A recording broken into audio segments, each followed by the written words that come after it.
Hello and welcome to How Would You Rate Your Pain? We will be exploring life, loss, love, and the power of resilience. I am Dr. Tiffany Bartell. Thank you for listening, and I can't wait to go on this journey with you. So hello and welcome to another episode of How Would You Rate Your Pain? Today we have a old friend of the podcast, Brandon Clift here from the Mankind Project. And today we're going to talk about male college student mental health. There's a lot of research out there in the area of college student mental health. It's been an area of growing concern since I think 2013 is when we really saw a big uptick in mental illness and the distress that college students were reporting. And so I love that we're going to kind of like funnel down and talk about male mental health for college students. So thank you for being here. Yeah, it's wonderful to be back. Thanks, Tiffany. Yeah. So for those who didn't catch your first time being on the podcast, maybe you can tell a little bit about Mankind Project and the work that you do. Yes. So the Mankind Project has been around since the mid-'80s, and the primary mission is to create spaces where men can take off their masks. You know, safe spaces, not comfortable, but safe spaces where men can be challenged, can be held accountable, can really hone in on what their mission is in life. And above all else, show up as better fathers, as better husbands, as better sons and brothers and citizens for the world.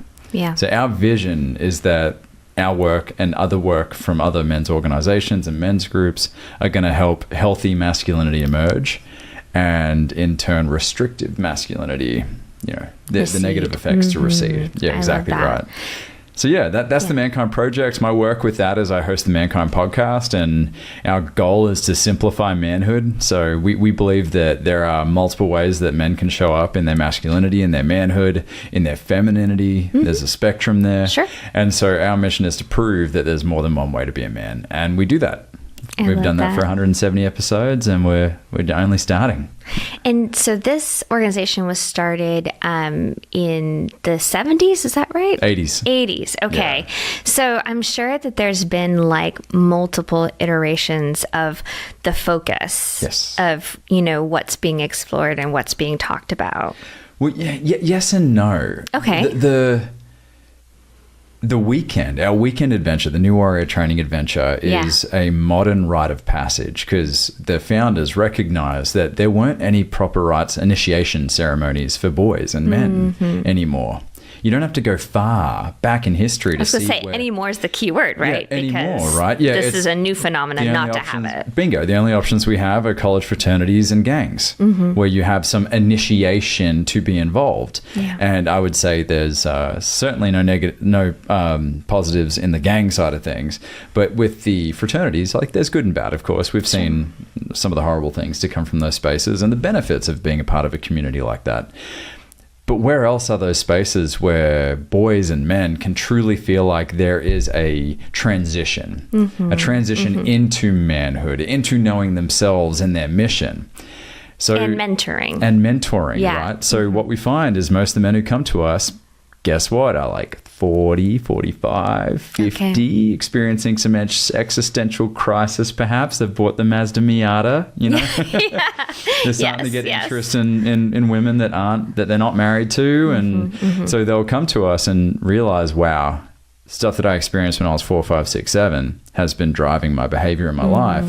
Oh, and right out of high school, went to college, met my wife, got married, had kids by the time I was 24. There wasn't that time in their 20s to just, my mentor calls it root, drink and drug. And in Australia, root, it means to have intercourse. But okay, I was like, I don't know that one. Yeah. So to root, drink and drug, which means just go out, explore, make mistakes, discover who you are by getting out of a familiar environment where you have to extend yourself. You have to try on different things, different personas, different identities to see what really works for you. Yeah. You need the bumps and bruises from that experience and the immense highs that come from it that are going to set you up so that when you do settle down and you do want to put roots in the ground and settle down with your partner and have kids or a family, if that's your choice, it's like, okay, well, I got to shake some of that stuff out when I was younger. Okay. You know, I don't feel like I have to search for that when work is hectic and kids are driving me nuts and my partner's demanding.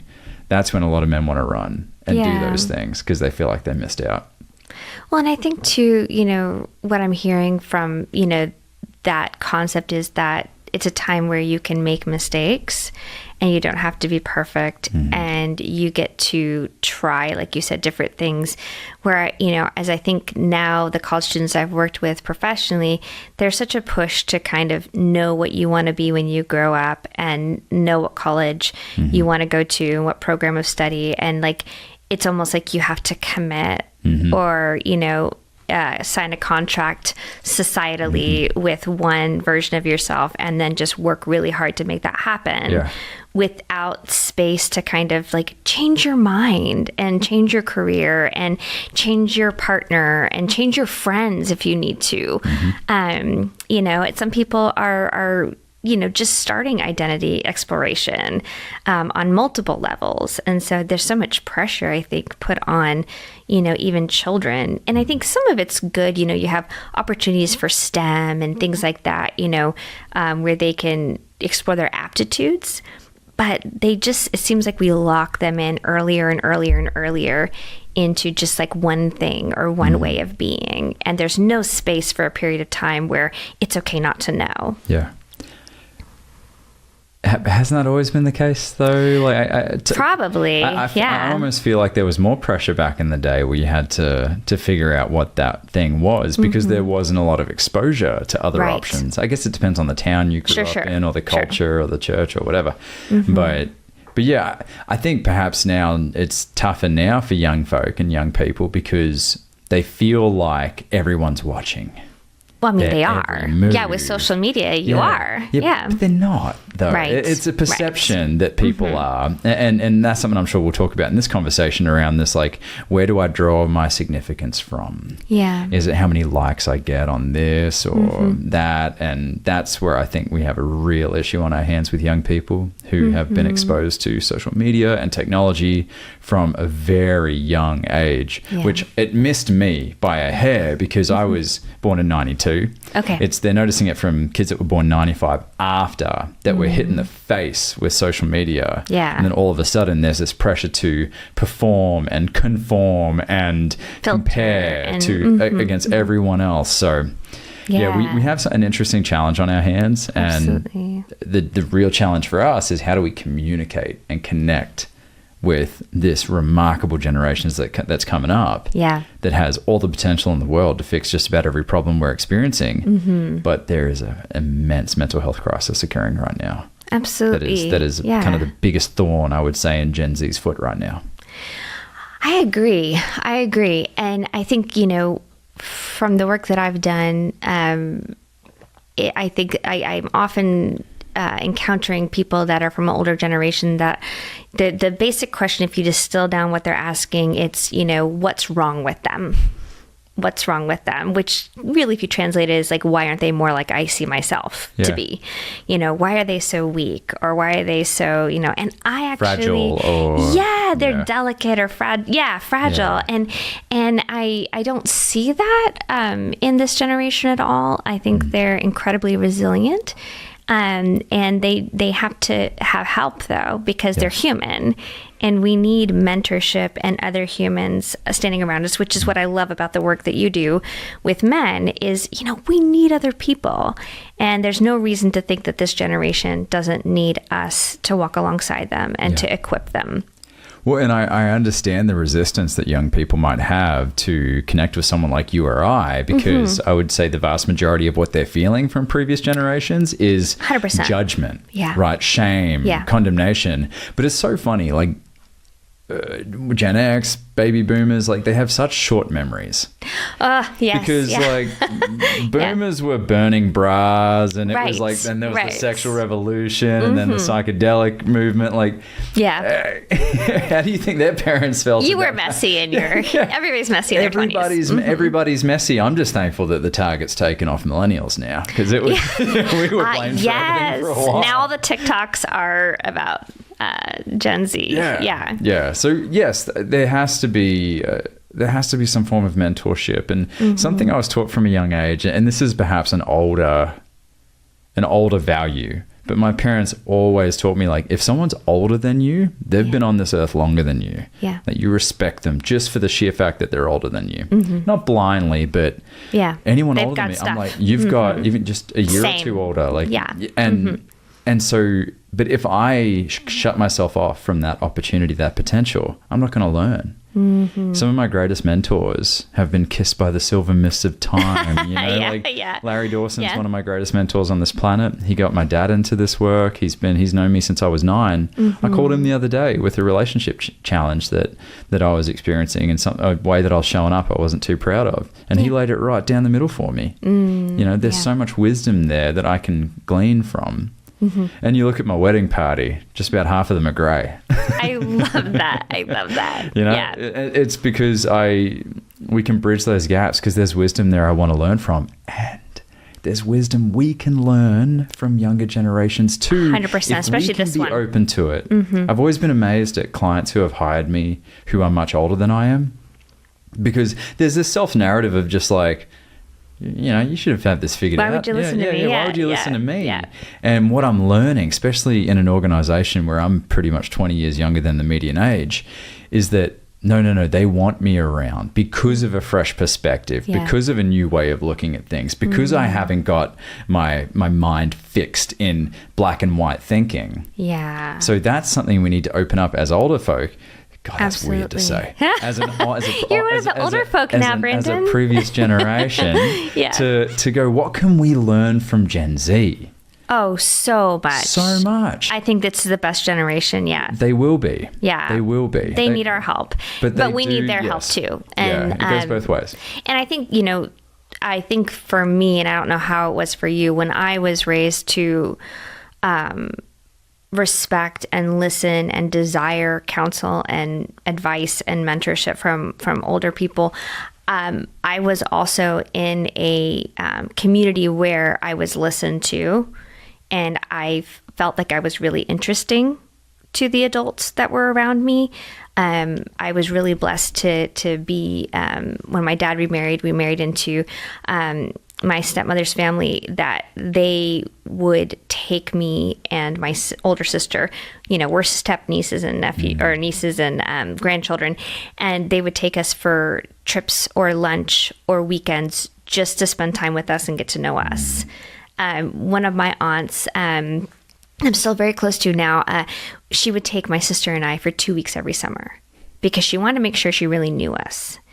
And she wanted to have that time with us. And she's one of the people I trust most in the world. And I will listen to anything she says. But I think it's because it was mutual respect and mutual interest. And so it was very easy for me to take counsel and advice.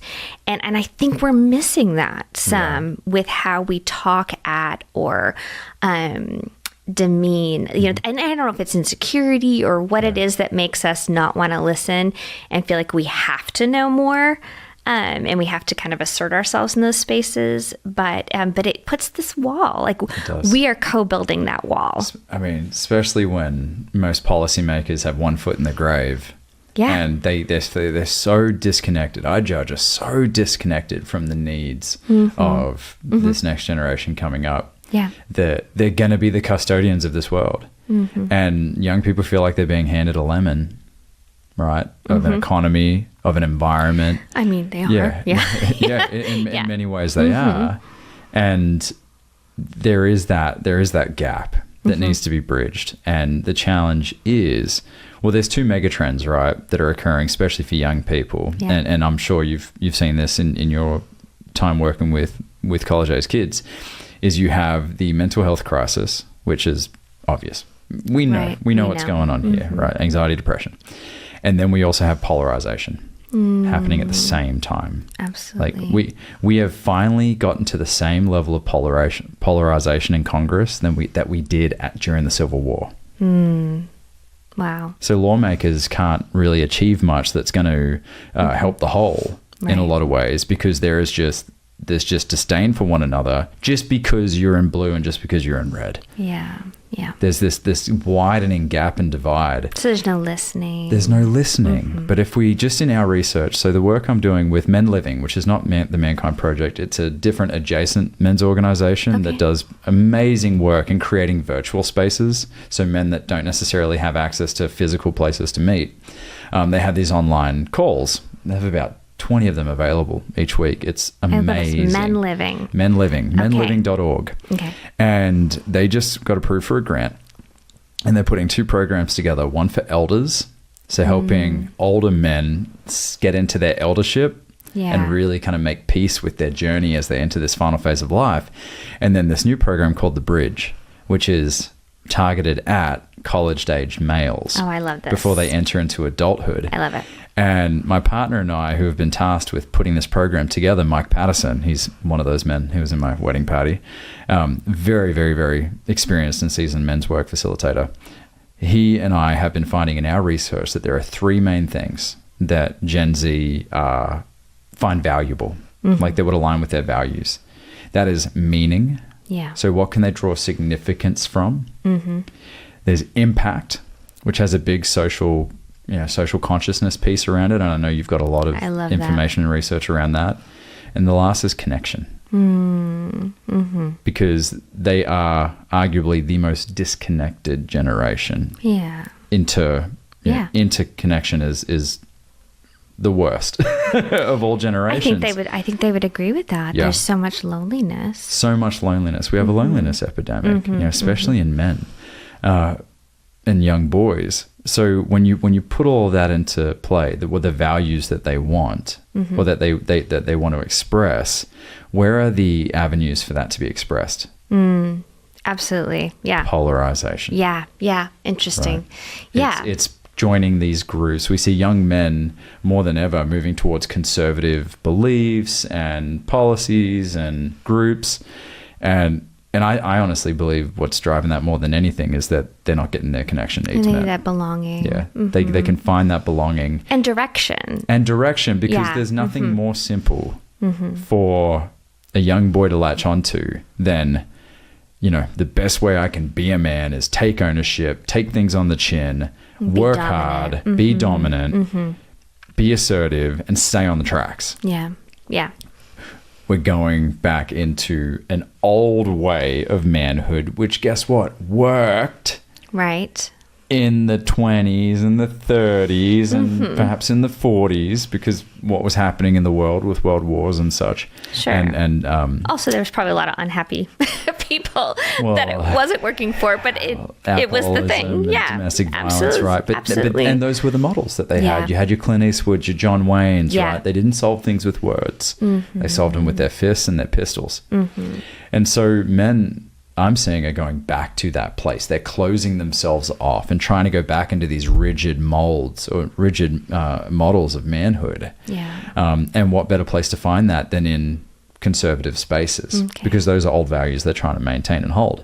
What we know about that, though, what we know about men who live in the man box, which we spoke about last time, the man box being the unspoken rules of what it means to be a man. Don't be gay, don't be a girl, be dominant, right? Be assertive, go for the triple. Don't cry, right? Don't show sadness or fear. Yeah.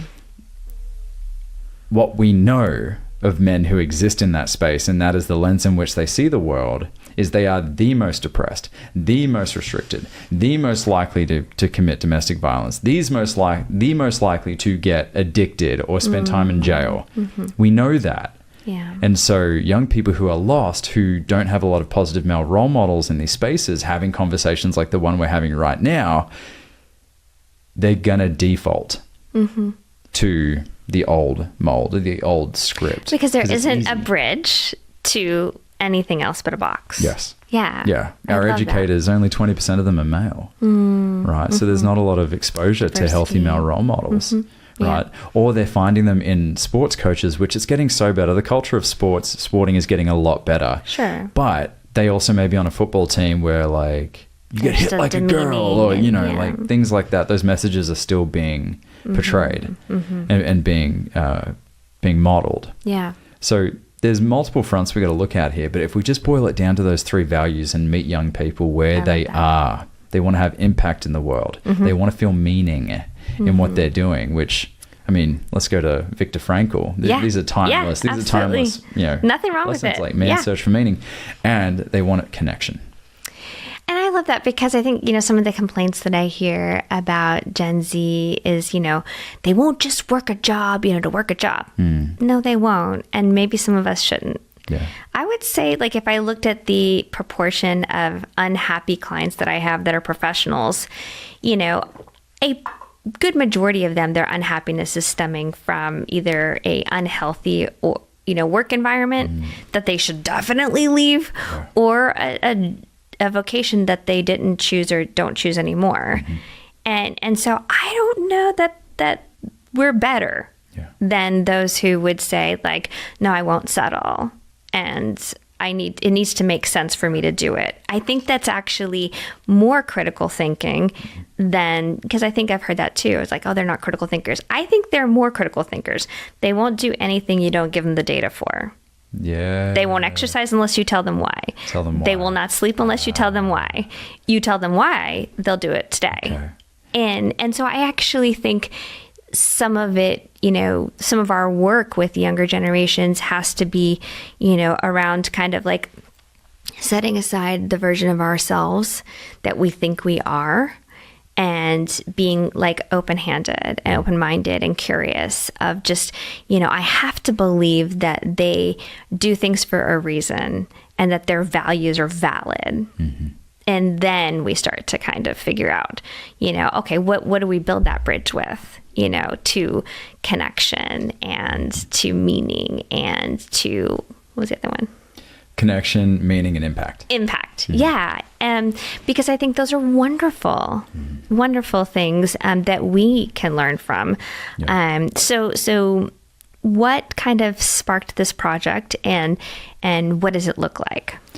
What sparked this project is you've got parents of these students who are in Men Living. Okay. I love it. Yeah. that are going, man, why did I learn this too late? And we say, well, it's not too late, of course, because here you are and you have a whole life and legacy that you can build and grow from here. But they've all said, man, if I had something like this when I was younger. And there are spaces, there have always been spaces throughout history where you could experience this connection and meaning and impact, all throughout history. But when you've got young men and boys who are spending more time playing video games and they're not getting their driver's licenses until they're in like college, because why would they? They're not leaving the house. And with young girls and women, it's social media where they're spending their time. If I'm out in the world trying to find things, it's not comfortable. It's not, there's no certainty in that. I can get all my brain chemicals happy and for the moment through these devices, as opposed to be out and generating connection. And what I found in my time working in professional education, so I was working with UTC here through the Center for Professional Education. I was teaching interpersonal communication, conflict resolution, and emotional intelligence. Wow. Most of the young people came into these classes not with a lack of excitement or energy, but very low scoring in many of these skills. Many of them couldn't even write an email. Okay. Like clearly they didn't involve like bruh. Yeah. Oh my goodness. Some of my colleagues in higher education would agree with that. Like, don't be like, hey girl, to your professor who has a PhD. Yeah, exactly. And so one thing I found, especially on the interpersonal communication side, is, I learned at school that there were implications to anything I would say. On MSN Messenger or AOL that we were using. It was MySpace too. Oh my goodness, I could say these things, and then whoever it was about was meeting me in the courtyard the next day. Like there were repercussions and implications to certain things.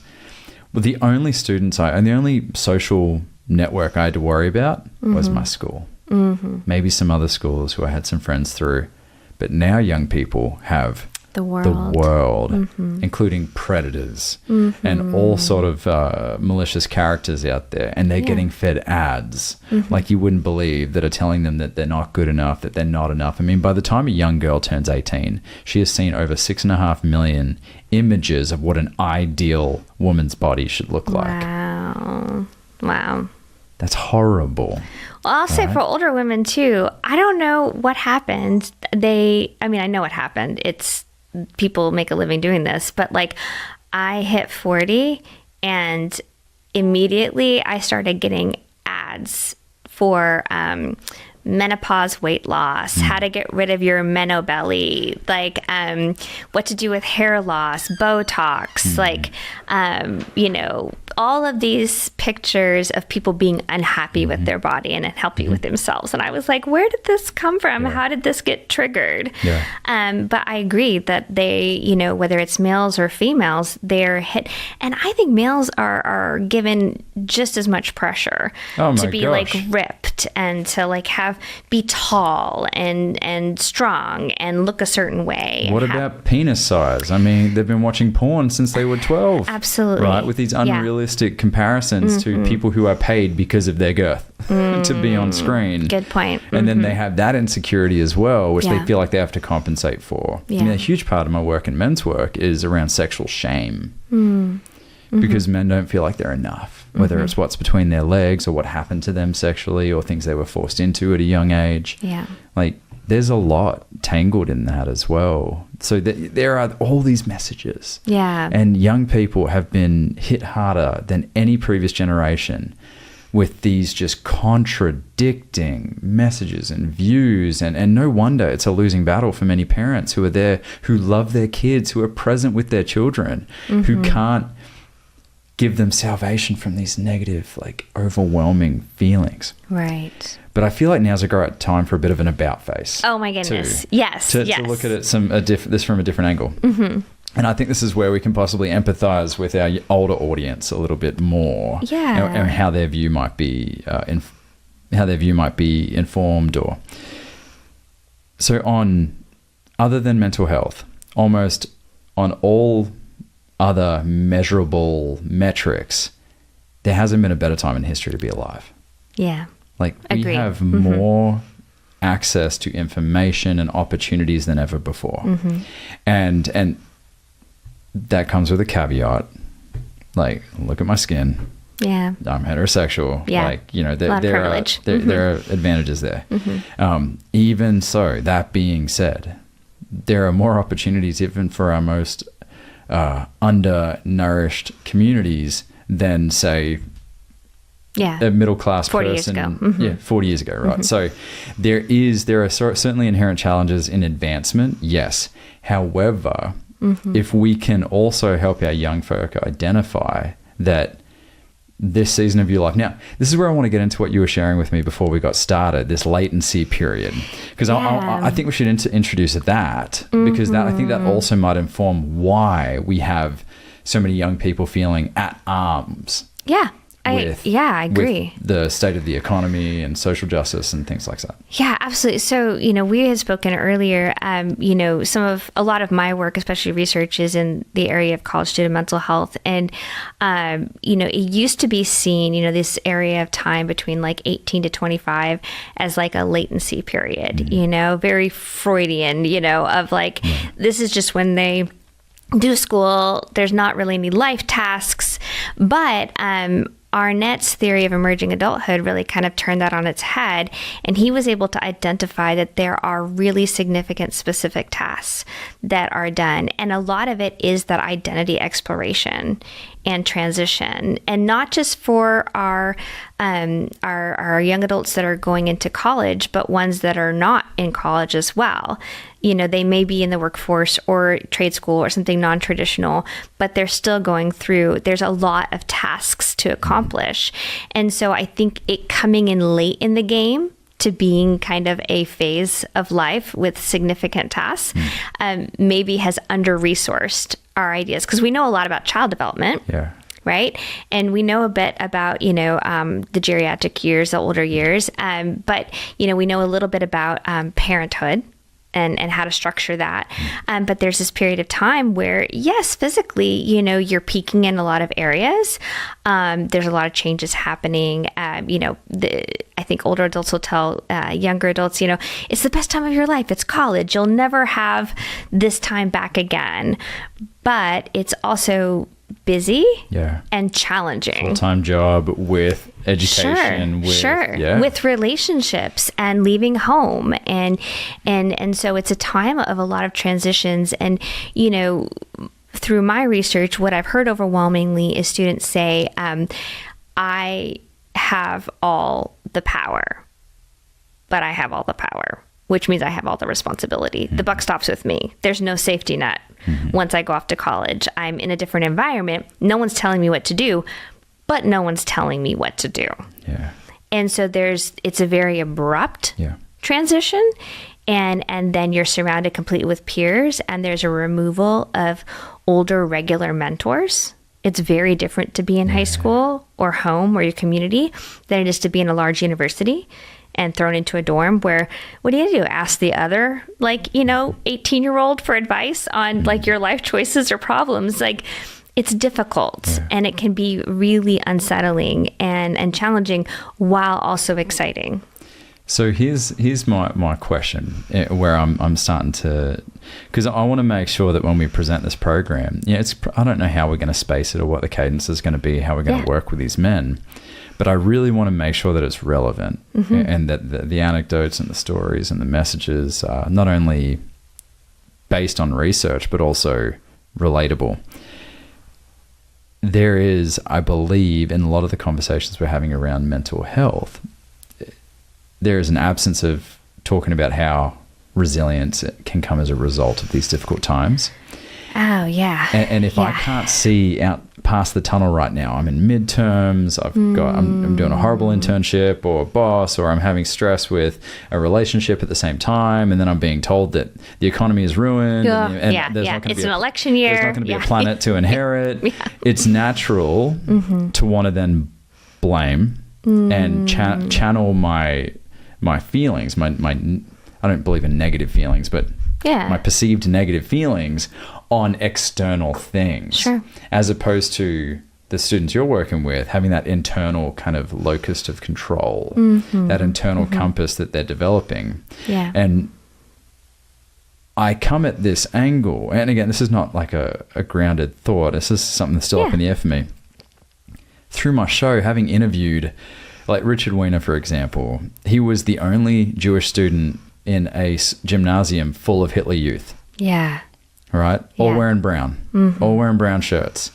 And he made it through that. And he forgave those students. And By the way, I love that interview. You guys have to look it up. I don't know what number episode it is, but it was, I just cried. It's a two-parter. So did I. It was amazing. Oh my gosh, it was beautiful. And I talked to a guy like him who will tell you that some of our political figures today are kind of leaning in some of those tactics that the Nazis were using. I'll let listeners determine, where that's coming from. But this sense of resilience that came from that, a strength. Not saying that some wounds didn't carry on, some trauma didn't carry on, which impacted his later life and marriages and such. Got to do the work. But it's a lot of companies now are removing DEI programs. All right. A lot of ERGs, employee resource groups, are now dismantling because I feel like, this is just my judgment, I could be totally wrong in this. I'm sure there's many reasons, but there isn't some form of message about here's how we get stronger as a result from this. Yeah. So I think I love where you're going with this, because my message to college students, and I just spoke to a group of 1,200 students last week on resilience, and my message is you are already resilient. You found a way, and that's kind of my own, I'm very Rogerian in how I, conceptualize things, but if you made it through high school, you made it through high school. How did you do it? How did you do it? You made it through middle school. How did you do that? You applied for colleges and you got accepted. You moved into your room. When I spoke to them, they were in their second week of school and classes. You made it through 2 weeks. How did you do that? Resilience is portable. But I think, we are not identifying and calling it out and naming it. So then it's an accidental thing that happens, or it happens under the current of life. And so when you need it most, you don't know that you have it. You just have to figure out how to fine tune it for where you're at today. And so, if you think about children, they learn to talk, they learn to walk, they learn to write, they learn to tie their shoelaces. These are amazing. Huge. Yeah. I mean, think about your daughter's, she almost 2 or just 2? Almost 2. Almost 2. Yeah. You sit in awe and wonder. And I don't think that we are calling out the strengths, this messaging of like, you're too weak, you're too sensitive, you're too this, you're too that. They cannot see the resources that they have, and they're already doing the work, but under duress. I mean, immense, because they're in that latency period. Yeah. Well, and it's actually not latency. Well, it's what we thought was latency, which actually is very key tasks. So what would you call it now? It's emerging adulthood. Emerging adulthood. It's that phase of life that's emerging adulthood. It rolls off the tongue better than root and drink and dragon. But yeah. Yes. And then, for the Americans, you don't have to explain what root means. Yeah, exactly. And so I think that, something that we've been talking about too is, if we want to resource this generation, if we want to hold them up and strengthen them and support them in the way that every generation and every phase of life needs, we could do a whole nother episode on fathers, right? How we under-resource our fathers. New moms, man, like we're the only society that like just throws them home with this baby and leaves them on their own. Yeah. With very little resources to help them identify if they have postnatal depression. Oh, and our postpartum depression rates are high. Our maternal death rate in this country is trash. Like, so I think that, when we think about resourcing, I think we have to think about it across the lifespan, so we know that, like, we've done research. We know that children need help. We know that children need mentoring. We know that they need nurturing. They need love. They need not just an absence of abuse. Yes. Right? Yeah. They need like actual investment, and they need investment of teachers and community members and extended family and parents and all of that to grow healthy. Well, this phase of life is no different. And I think that we are latent. Yeah. Towards our emerging adults. Feels that way. So we're like, great, I got you into college. Bye. Yeah. And the college is like, well, they're passing their classes. Okay. So we are the ones, I think. The support system is what's like engaging in latency when they need us the most. So where's the balance? Because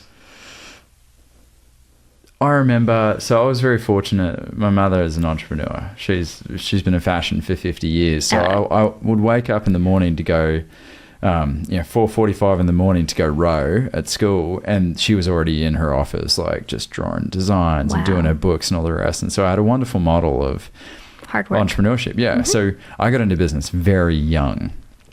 And so I had that kind of opportunity to really, like, especially I was dealing with adults that were much older than me, to kind of learn some of those skills and practice some of those things.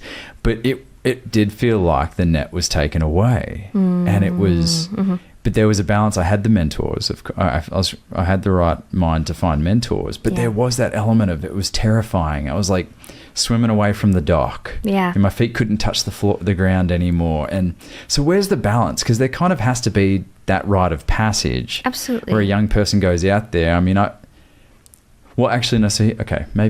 maybe this will tie it in. So I'm 25. My business at the time was doing very well. I was miserable. I felt like I was drinking through a straw. And fortunately, I'd found men's work at that time. I was with the Mankind Project. And my mentor, Larry, who I mentioned before, told me, he goes, young fella, sell your business. I was like, what? My identity was so attached to it. There was so much ego and persona and worth, self-worth. I was clamoring for my worth with it tied in. That was such a difficult thing to process. But he was dead right. He goes, you will have it again. You will have another one, a different version, and you'll be a better person for it. He goes, you need to go away from this country, away from the familiar, get lost somewhere and figure out who you are. He calls it switches. We have these switches where 0 to 4, we're completely dependent on nurturing from our parents. 4 to 10, that's when we're starting to explore our personalities and kind of expand, and we learn to hit and get hit and learn some boundaries. Teen years is a very hormonal transformation. And then at 18, when we're at ripe sexual age, that's when, depending on conditioning, we can go one or two paths. And I hate to limit it to a binary of two paths, but let's just say for this example, it is go to college, get the job, get married, lay down roots, or explore, get lost, send your sexual energy in all these different directions, go root, drink, drug. And what he has found with 40 years of counseling and 30 odd years in the Mankind Project is the men who come to us more often than not did not do that. They did not go out. Maybe they didn't go to college, or maybe they didn't, when they're at college, they didn't go out and be social and learn and have sex with random people and drink too much and take random things at festivals. Not saying that has to be what it is. Because for me, it was spending 5 months in South America wondering how am I going to pay for the next flight to get to the next place. But he says when men don't do that, they turn 40, they get the Harley and they cheat on their wives. That's a very broad way of speaking about it. So bringing that back, for me, it was necessary, and this is my own experience, to go backpack and get lost somewhere. I mean, going through the jungles of Colombia where there was still active paramilitary and guerrilla fighters, and I'm sitting on top of a Chiva van with chickens beneath me, like figuring out what's actually important. What's important. And my guide handing me a smelly little stick that he wanted me to puff on that I wasn't sure what was in it. Like that was, nearly getting mugged in Lima and jumped by like 8 teenagers. Like those were things that were foundational in learning. Well, and perspective making. Yes, being away from the familiar environment, being away from Australia, which itself has its own kind of bubble. I mean, we've got a bloody moat around the entire thing. You really do, even though we're a multicultural nation. So how can we create the resources or provide the resources for people in that 18 to 25 year period where they're in the gauntlet? Like there's a lot of tasks. The resources are there, but you kind of need to feel that danger, that sense of like... I think, I love like what you're saying in essence. Obviously, like I'm not telling listeners that they should go do drugs and have sex with random people. No. Yes. Neither is Brandon. No. But parents write in. But don't shame yourself if that was the path you took. Don't shame yourself. I think that the work is really with the ideology and starting conversations and having more and more public conversations about like, this is a time of life that you should try stuff and you should make mistakes. Because I think that's one of the biggest barriers for young people today is that this idea of perfectionism. I just run up against it, whether it's people who are high achieving perfectionists or procrastinating perfectionists. It's the same root cause of like, I feel like if I do it, it has to be perfect. I feel like if I make a choice, it has to work out. And that's just not how life is. Straight up sabotaging it's just not how life is. Like for me at my age, I don't expect everything I try to turn out. I'm just like, well, I'll try and I'll put a date on the calendar and I'll see if I'm still going well, and so this normalizing failure, normalizing like that we're just human beings trying stuff. I'm just going to make a decision today based on the information I have right now. Because I hear them say, I should have known that my boyfriend was going to cheat on me, so I shouldn't have dated him. Well, how would you know he was going to cheat on you? Or how would you know that like, you were going to fail out of that course of study? You have to try stuff. And so I think that like unchaining and unfettering and saying, that your job is not to get a bachelor's degree in 4 years in this discipline. Your job is to try stuff and think about what you might like to do for a little bit, because you probably will change your mind. And so I think we have to, again, it's like stripping off those old generational values of like, I'm going to get one job and I'm going to work it till I retire. You can't do that now. No. So why are we, right? Nobody, like even if you want to. Less than 30% end up working in the field they got their degree for. Yeah. So I think like, I think there's a lot of work to do with like cognitive flexibility and that vulnerability of like, I need spaces with peers and with mentors where I can fail, which I think is the work that you guys do so well. There is no shortage of failure and no shortage of people who'll tell you. But there's always that opportunity for a why. Here's what you did well and why. Here's what you could do differently next time. And we expect it. Why. That's what we do in this space. In your circles, you welcome the real life experiences. Nobody wants to go sit in a circle and hear everyone's highlight reel. That's not being authentic. That's not real. And I think that there's such a bridge, to use you guys' terminology, for men in Gen Z to access with the work that you're doing, because authenticity is so important and social justice is so important. And there's so many ways to link, meaning of like, what you do in life vocationally. Your program of study is a tiny, tiny piece of what is going to make your life worth living. And so what are you doing during the time that you're in school to build all those other areas of your life that are going to be so much more rewarding? Then I think for me, if my child was hitting 18 at this point, just from the lens in which what's informed my life up to this point, it would be just go have fun. And fail and try this and try that. And you don't have to pick a path. Golly, if I didn't sell my gym, I'm terrified to think where I'd be now. Sure, something would have worked out, but I wouldn't have my wife. You'd be doing what you did, all those years ago now, and then having to build life from now. Exactly right. So it's those experiences were necessary, and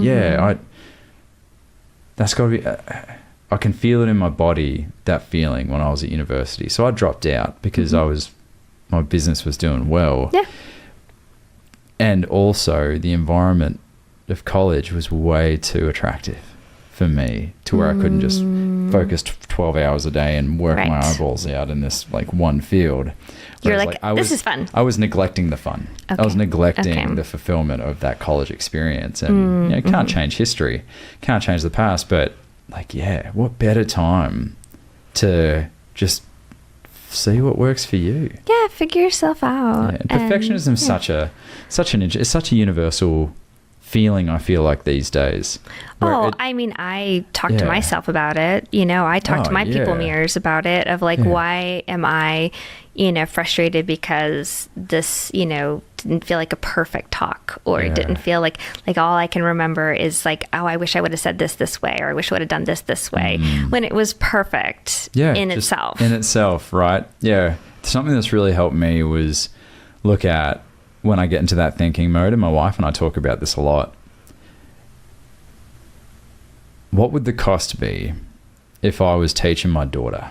If we were teaching our daughter about perfectionism, if my daughter had access to my internal monologue about perfectionism, what would that teach her? Well, guess what? It doesn't matter if it's an internal monologue. She is absorbing it. Promise you, she is learning it. And so that expectation management, it's like, okay, so here's if everything goes to plan, what is 60% of that? I'm going to aim for that. Lower the bar. I want to work with X amount of clients by this point. I'm like, let's bring it back to somewhere between keeping the lights on and, buying the boat. All right. Let's find because it gives room for life. And I think that's one thing with a lot of my college student clients is, I'll say, okay, you want to exercise. It makes you feel good. It gives you energy. It helps like tamp down the ADHD. Do we have to convince people about that at this point? Sadly, we do. I think that what we I think we don't have to convince, especially this younger generation, because they're actually absorbing a lot of information. The older ones, I have to get moving, but like the younger ones, not so much. But I think that they're very conditioned to sacrifice the things that make their body feel good when there's external pressures and stressors. Sure. But they'll say, I'm going to exercise 2 hours a day, 7 days a week. And it's like, okay, what if we said, let's try to exercise 3 to 4 times a week for 30 minutes at least, and anything extra is gravy. Yes, thank you. Yes. You know, because 100%. like you have to have room for life to happen. Nobody does something 7 days a week. It's just not reasonable. No. Unless you're the best in the world at it. Oh, routines and habits, and I think even mental habits are something that we come back to. It's not a place we get to live forever. Yeah. If I'm tired or hungry, I'm a total toddler. And I'm like, I'll tell my husband, I'll be like, I have reverse Midas touch. Everything I touch turns to ashes. And he's like, is your practice good? Is your teaching good? What's not going well? Nothing. I just feel like a failure in everything. And it's like, you need a snack. You need, you need a nap. Some calories. Right. And a nap and a hug. Yeah, exactly. and you know, so I think that like being able to be human, permission to be human, and then permission your whole life long. You know, when do we transition from childhood into a place where we can't make mistakes or look dumb sometimes? Like kids look real dumb sometimes learning to walk or whatever, and we love it. We celebrate it. When do we transition into judging that? I watched my daughter try and like ride a little strider bike, right? And she kind of wobbles and falls down, and we celebrate. Like we're like, yay, baby down. I can't wait till she hits it, because my child, oh my gosh, she eats it. Oh, face first. No. It's like, that's how I was. I mean, CPS must have us on their radar, because I take her to daycare. She has this shiner, you know, like her lips blown up. She's adventurous. She sure is. And I can't wait till she goes, baby down, like when she hits Oh my it. goodness. But imagine if at nearly 2, she fell down and she pushed her bike away and started going, I'm not good at this, and I'm horrible, and I'll never ride again. Yeah, I'll never ride again. Where at that age, it's like, I would say it, not to open this can of worms, this could be another conversation. I think we have to look at the education system. Yeah. And that one, I think there's a lot to do with, you know, an F. Like we have parents that are telling us we're smart, we're talented, and dagnabbit, people like us. And then we get an F on our grade, which tells a different story, which leaves us in this messy middle. Yeah, and the way awards are done, and I'm not a big like participation trophy thing. I think, you know, children want to do things that are meaningful, but I think that there's a lot of room to I think there's a lot of room for adjustment. Yeah. I think also though that like I do see some 2-year-olds that get angry when they drop something, or you know, something doesn't go the way they want. And so I think that as parents, we have to know their temperament. Some of our kids are just so sensitive from a young age, and their frustration tolerance is so low. Yeah, and that was me. Yeah. My daughter's way tougher than I am today. I think I was always really afraid of being embarrassed. And so I would not try things I didn't know I could nail, because I didn't want to be embarrassed or laughed at. And so I think I was small for a while until probably sometime in adulthood, where I was just like, what's the worst that can happen? And so I think that, you know, bringing it back to, you know, our young adults is, you know, we have to know them to know what they need. And are we creating spaces where, you know, we take all of these young adults and put them in these places, and who knows them? Yeah. Who sees them, you know, and can say, are you okay? Or like, man, I'm just looking at your face as you look at your test grade, and what's going through your head right now? Yeah. You know, do you know who you are? And how I see you. Yeah. And I know from my own college experience, my freshman year, I took a gap semester and then started, and I took finite math because I didn't want to take calculus. And then in a cruel twist, I ended up transferring schools into calculus anyway, but it's fine. But I had this professor, I wish I could remember his name. He was so tall. He was like, I don't know, 6'7" or something, broad shouldered, and he had this really long ponytail. A long curly ponytail, a little mullet. And that class was so hard. It was thinking about math in a way I had never thought about before, and I'm good at math, and I was not doing well. I think I got my first test, I got like a C or a D, which I don't get those grades, which identity, Yes. right? And I worked really hard because I liked him and I liked his teaching, and I really wanted to make him proud of me. Because, I'm 18 years old. I still need that. And he would write on my tests, I like your thinking here. Wow, you really got it, next to my work. And then he started circling my grades as they got better, being like, look at this, what improvement.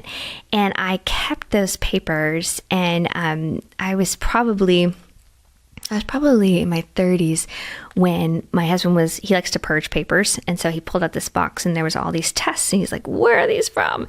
It was from my freshman year of college, and they had all those notes. And I found that teacher and sent him a message, an email. He's still teaching at the same place.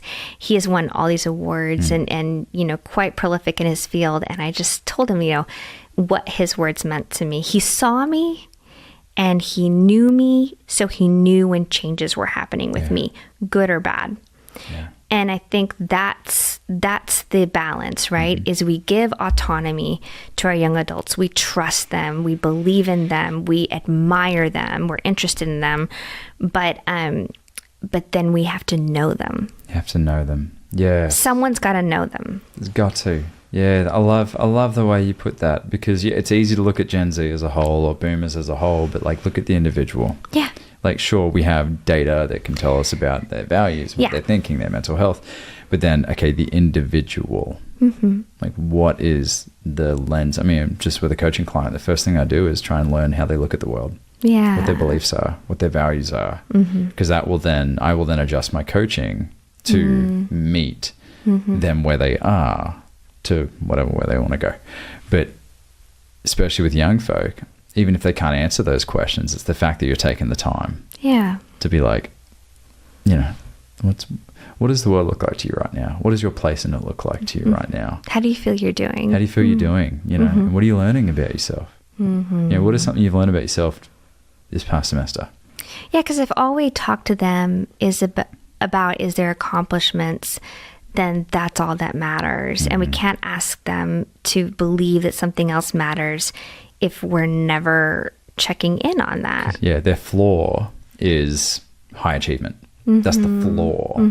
So it gives them very little room for advancement if they're already operating as a high performer. Yeah. Yeah, I was a gymnast. I can tell you all about that. Yeah, and it doesn't have to be competitive. And so I'm curious, in the work that you want to do with your program, how can that be part of this process of young men being known? And if there's any young men listening or parents of young men in this age group, what advice would you have for them in how to grow in that connection and, meaning, and the third one I can never remember. Impact. Yeah. What do you see as a step forward? Great question. What a word of caution is I would encourage you not to try and find the one thing that encompasses all three. I like that. Because the stakes are too high. I did that with my gym. Okay. You're I can make a big impact. I can have meaning. Yes. I had employees. I had community. I had all that stuff. So when it was good, it was euphoric. When it was bad, I couldn't get out of bed.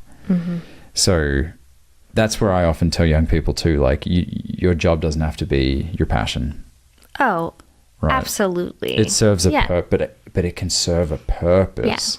I can get through the toughest parts of my job if I know what it's building towards and purpose. So I guess the main thing I would say is don't try and find one thing, one vessel that has impact, meaning, and connection. You can scratch that in so many different places and so many different areas. And another thing I would say, which is, I don't want this to sound like a commencement speech in high school, you know, yes, is, yeah, exactly. Is, it's much of what we've spoken about is you and I are version 50.0 yes, in this at life, least. Mm-hmm. right? There have been so many transformations and they're going to continue to occur. Mm-hmm. And so don't box yourself into a lane or an identity. I am this kind of person. I have these beliefs, because those things work for now.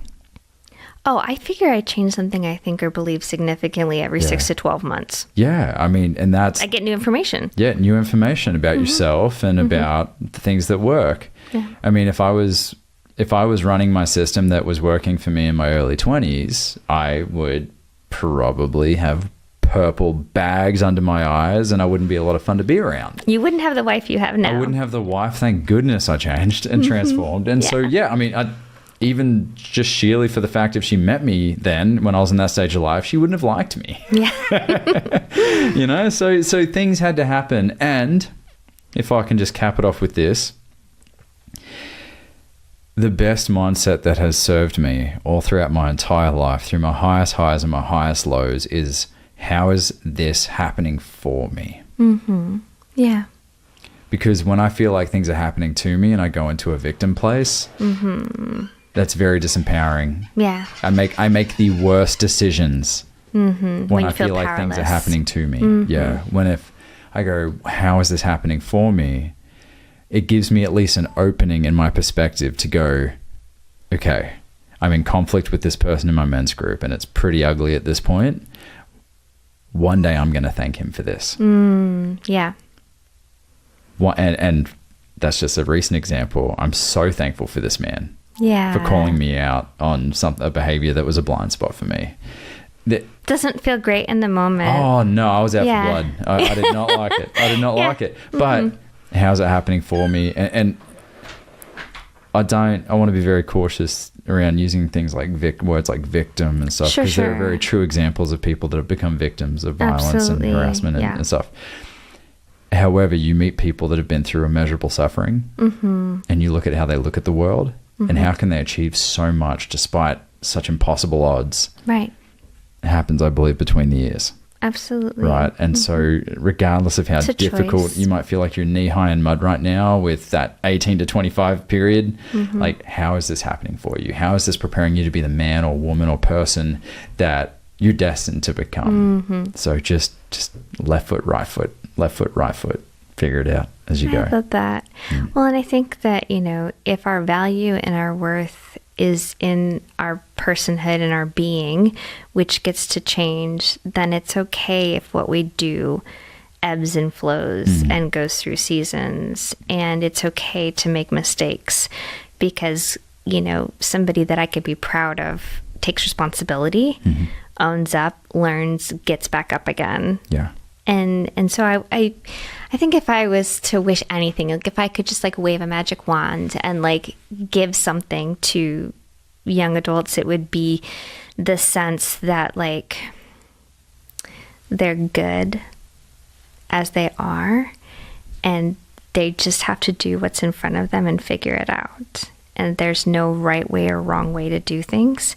We just do them. And that's literally what we're all doing. Us older adults, I don't know the answers. And 5 years from now, I'll look back and I'd be like, I could have made a different choice there, you know? And that's life, and it has to be okay. But if I could be secure in myself and feel like I am worthy and lovable and have value just because I exist as a human being, you know, I think that, like you're saying, we can put those feet in front of the other and we don't have to put all our eggs in one basket, and that meaning can change. and our, connection can change as we find people that, make us better versions of ourselves and, meet us in that season of life. Not all the friends that you have in college need to go with you the rest of your life. Yeah.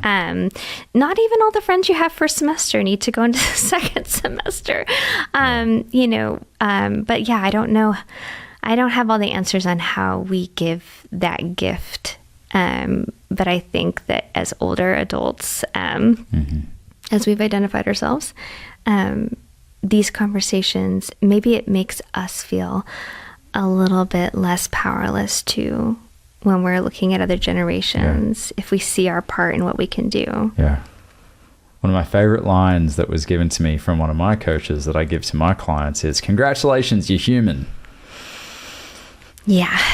Yeah. Congrats. Mm-hmm. You are a bipedal human.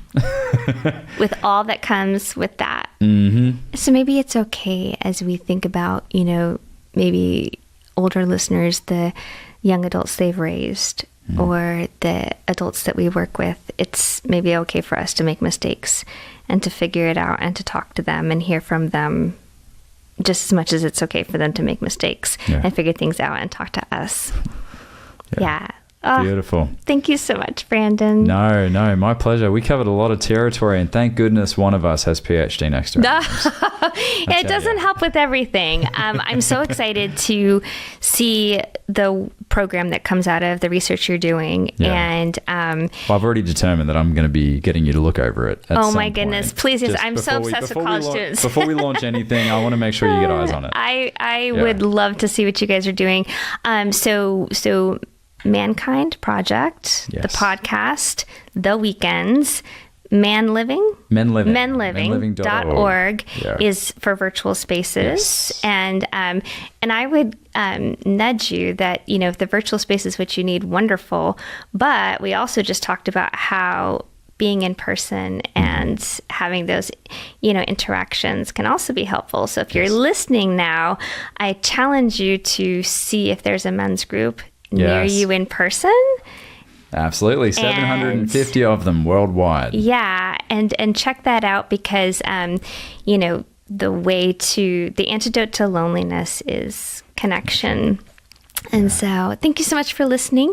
Probably as you were listening, maybe something in your own story is coming up or the story of someone you love. Just want to encourage you to find those spaces where your stories can be heard, and we'll see you next time. Thanks for listening to How Would You Rate Your Pain? Please subscribe on your favorite listening platform so you never miss an episode. And if this show made you think of someone, please share it with them to help us grow. I'm your host, Dr. Tiffany Bartell. You can find me on Instagram at the_happy_therapist_. This show is not intended as medical advice and should not take the place of therapy or other mental health services. Please consult with your doctor or mental health provider about your own health. You deserve all the support.